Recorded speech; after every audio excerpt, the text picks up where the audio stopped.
You know, one thing I found interesting was literally not like 10 minutes ago, I was over here watching, just watching the video, whatever, on Montel Fish. He's one of my favorite artists currently in the realm of just authenticity and singing and just vulnerability. He's one of my favorites when it comes to that aspect. But that's when I always wanted to know why he was so beloved. At least he was beloved at one point with tons of Christians. So I went ahead and I dove into his older stuff, like all the way back to like his first ever post basically on his YouTube channel that's currently standing at least. And it was just Christian music, which I wasn't surprised by. Obviously, he was known as a Christian artist early on in his career. But what caught me by surprise was how well documented he was. He even went as far as to literally make just vlog videos and just regular videos of just him, just self-documented videos of his trials and tribulations of religion and faith and just, struggling in that in general.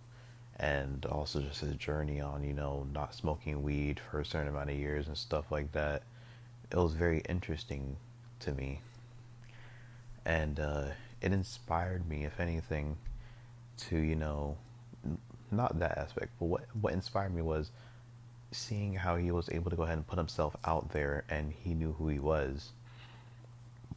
And that inspired me because ever since I've gotten out of my relationship, I've been trying to go ahead and find out who I am exactly, especially since that Halloween when I went ahead and decided to, actually stop talking to my past, people from my past for good and look within. But what definitely shocked me was that shift from being that well known, respected Christian artist into that shift of doing his own thing, but also like abandoning.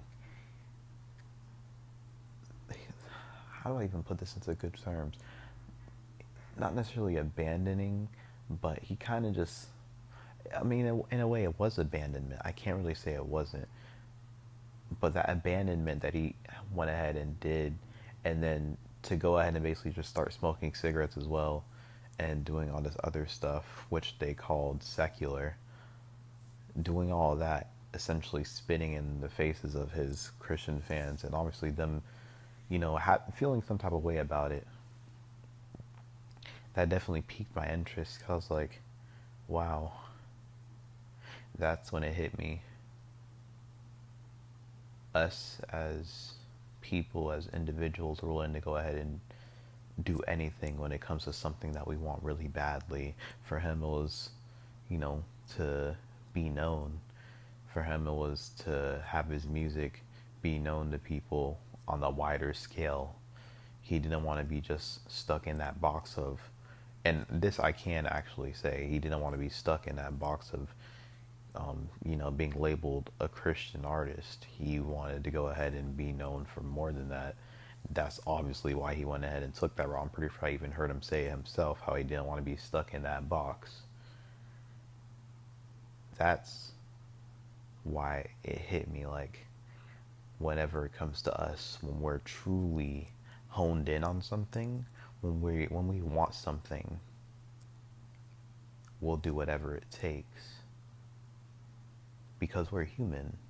We make mistakes, but we also make sacrifices when it comes to something that we believe in, when it comes to something that we want to go ahead and achieve. But it was very interesting to me how that happened. I don't know. I had to talk about that. But yeah, Very, very interesting. Now I actually have a deeper understanding on why his Christian fan base, feels that type of way about him. And it's definitely giving me mixed feelings on how I feel about him, because now I actually see him in low-key a different light than I did before. I still think he's an amazing artist, but in a way, it's kind of haunting to see someone just take that shift, because it's like, well, if he can do that, what am I capable of? But yeah, very interesting. Anyways, that's my little short rant on Montel Fish. Uh, I hope y'all enjoyed, and take care of yourselves, whether it's day, night, evening, whatever it is. Y'all have a blessed one. And I'll talk to y'all in the next one. Ooh, that rhymed.